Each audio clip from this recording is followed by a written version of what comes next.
And so today we're doing a lesson on courage.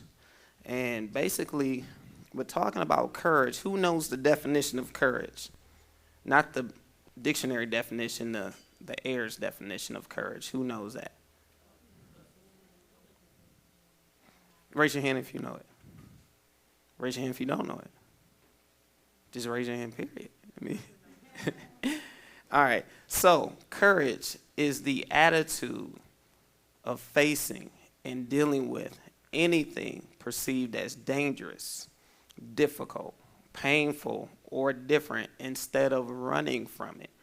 And so, as we talk about courage, you got to know this is going to lead us into our next lessons that we're going to call body ministry. And as we call it body ministry, I'm going to have some of you help to document these lessons so we'll use it as a kind of training manual for new people that come.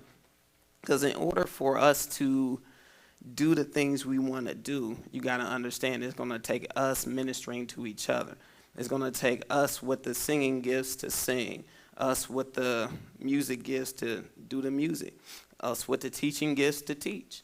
And whatever gift you got for you to use it. If you cook and bring some snacks. If you do whatever it is you do, we need you to do it. Say do it. Everybody say do it. You know, I like when we talk back, like especially at my school. I say stuff and they say stuff back. Like at my school, I say, all right. And they say, we gonna learn today. So, all right.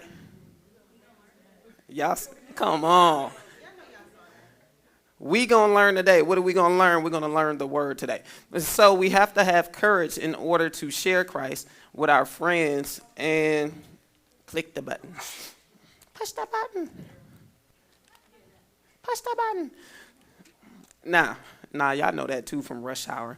When he had the little girl, she had the bomb to the chest, and Chris Tucker was like, "Go ahead, push the button." The little girl was like, "Yeah, push the button. Go ahead, push the button." Yeah. So, yeah, that was like in the very first one, when she was a little girl, so young. So courage, the attitude of facing anything perceived as dangerous, difficult, painful, or different, instead of running from it. Look at somebody, say, "Don't be scared." Because in order to advance the kingdom, you cannot be scared. You cannot be scared to advance the kingdom, because most of the time I can come and speak to somebody your age and they'll listen. But if you talk to them, that's a little bit better, because you're sitting there in class with them. When I'm in school, I can minister to them, but I can't say too much. You're in class next to them. You can say whatever you want. And so, as long as the teacher not talking. But when the teacher not talking, then you can talk and you can say whatever you want about Jesus. And a lot of times your friends and your peers who need Christ, those are the ones that, for one, we want, and those are the ones that you want to minister to. That's how you advance the kingdom. If you tell people, now, of course, people in other churches, they need ministry too. But the people who we're mainly focusing on is people who are not saved, people who don't know Jesus.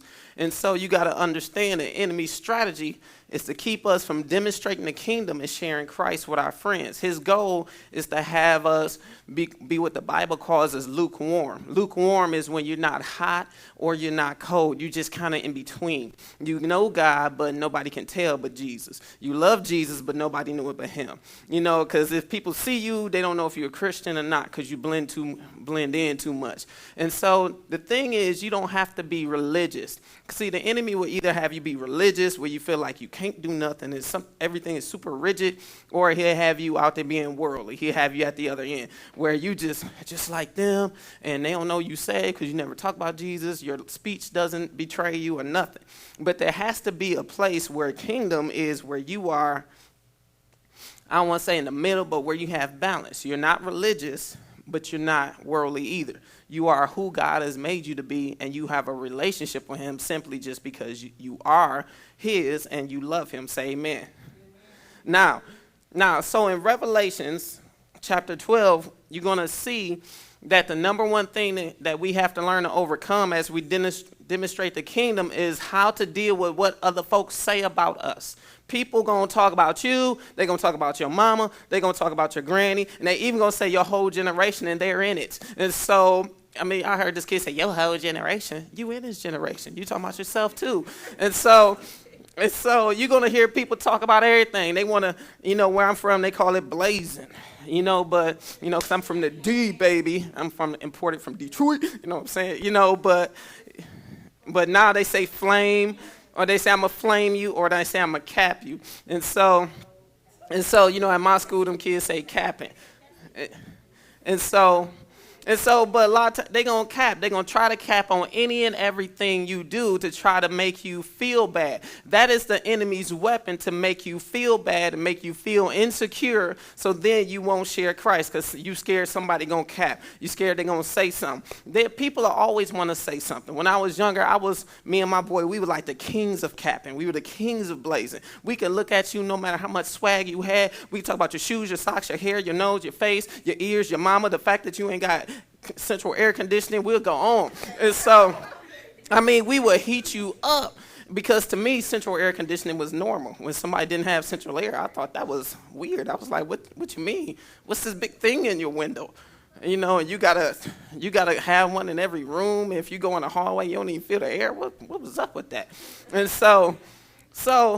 but the thing is, that is a weapon, because the enemy is the accuser. So in Revelation chapter 12, we'll start at verse 7, so you can just get the context of Satan getting his butt beat. And so it says, "And there was war in heaven, Michael and his angels waging war with the dragon," who was Satan. It says he was described as a dragon because that's what he looked like at the time. It says the dragon and his angels waged war. They were not strong enough. Now, they weren't strong enough for the angels of God. They're not strong enough for the people of God, because they're not strong enough to deal with God. You understand what I'm saying? God wasn't even fighting. Jesus said, "Look, I watched as he fell like lightning." So you got to think. You seen a lightning strike, how fast it is? It's like, bang. It's really faster than that, but it's like, bang. That's how fast it is. So that's how fast Satan and his boys got their butt whipped and kicked out of heaven. It was like, bang. Next thing you know, they were gone. It was like, what? And so that's how fast they got whooped up by God's angels. Jesus didn't even have to do nothing. He was just saying, "I stood and watched." Now, that's cool when you got swag like that. Was like, "So you think you coolest, huh? Get him," like on a commercial. with Tiny, "Get him." And Tiny like, y'all didn't see that commercial with Ice Cube and Debo? The dude that played Debo? I be Mac and Debo. It was a commercial. Well, you know what? Ice Cube. All right, so let's keep it moving. So it says they were not strong enough, and there was no longer a place found for them in heaven. The great dragon was thrown down, the serpent of old, who is called the devil and Satan, who deceives the whole world. He was thrown down to the earth, and his angels were thrown down with him. Him and his boys were kicked out.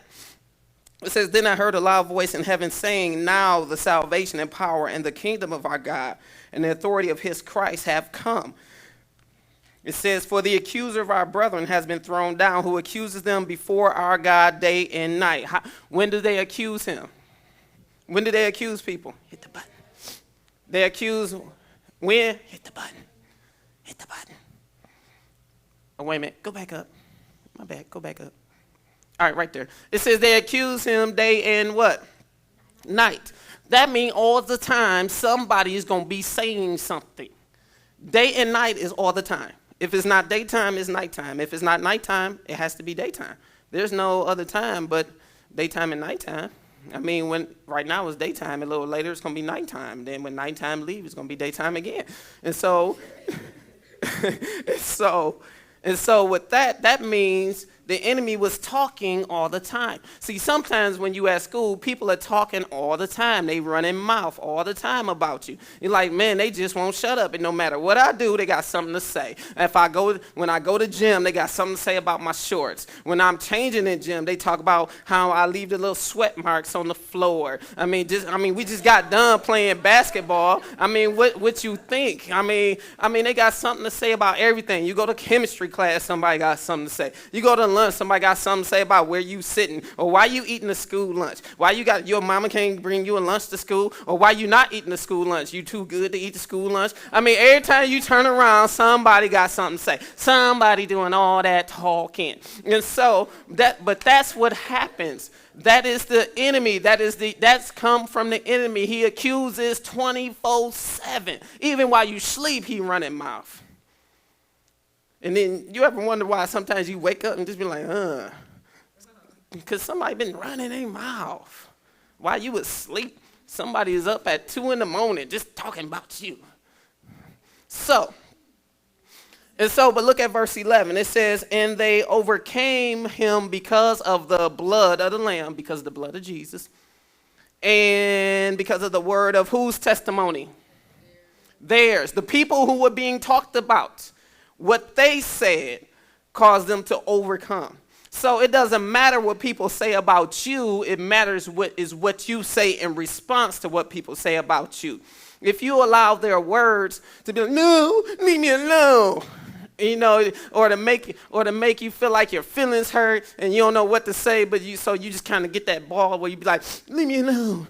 I mean, it's what you say about you that matters. No matter what they're saying about you, is the word of your testimony. And you have to understand it's important. What matters is what God says and what you say. If people say you lame, you got to say, look, I ain't lame. I got swag. I don't know about you. I don't know about you. Who you talking to? And so I remember a guy got mad at me when I was in high school because we was playing ball. We was up at the junior high school because the junior high school was like 10 minutes from my house. And so we was out there in the courts playing ball like what, dishing and passing and shooting. And then this guy would try to, say something about me. And I was like, you know what? And so I got kind of intelligent with him because he was like, you ain't nothing. And I was like, well, I am somebody. Why would I want to be nothing when I'm somebody? And then walked off. And so everybody started laughing. He got mad. It was like, so because he didn't know what to say. So it matters what you say about you. It says they overcame by the blood and the word of their testimony. Hit the button. So Matthew chapter 10, let's hit this, because you need to understand they talked about Jesus. If they talked about Jesus and ran mouth about Jesus, they're going to run mouth about you being his disciple as you advance the kingdom. So you might as well do what you're supposed to do anyway and not worry about what people going to say. You guys understand that? You guys understand that? All right, Matthew chapter 10, verse 24, it says, a disciple is not above his teacher, nor a slave above his master. Who's our teacher? Jesus. And so it says it is enough for the disciple that he become like his teacher and the slave like his master. If they have called the head of the house Beelzebul, how much more will they malign the members of his household? Beelzebub was a demonic spirit that was worshipped back in the day. Think of the devil, basically, is what they were saying. They called Jesus a devil. And he was like, and so Jesus was like, look, y'all, look. Let me put you up on game. Let me tell you something. If they're going to call me a devil, what do you think they're going to say about you? You know what I'm saying? So here's what Jesus said. It says, therefore, do not fear them. Say, don't be scared. Remember, courage is the attitude of facing it.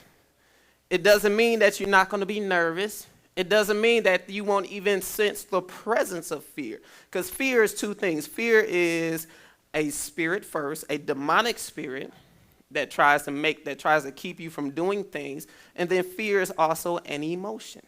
And so here's the thing. The demonic spirit tries to play off your emotions. So you may feel fear. There may be a presence of fear, but that doesn't mean that you are scared. The presence of fear simply means that there's fear around. And so you have to take courage. Apostle John tells us that courage has to be taken. You have to take it. You have to say, look, I ain't going to be scared. You know what I'm saying? And so you got to kind of pump yourself up. Come here, Kelvin. You got to kind of pump yourself up. You got to be like your own cheerleader, your own coach. You got to say to yourself, man up. Man up. Man up. Man up. Man up. Man up. Don't be scared. I ain't going to be scared. Don't be scared. Don't be scared. Do this. I got it. Yeah.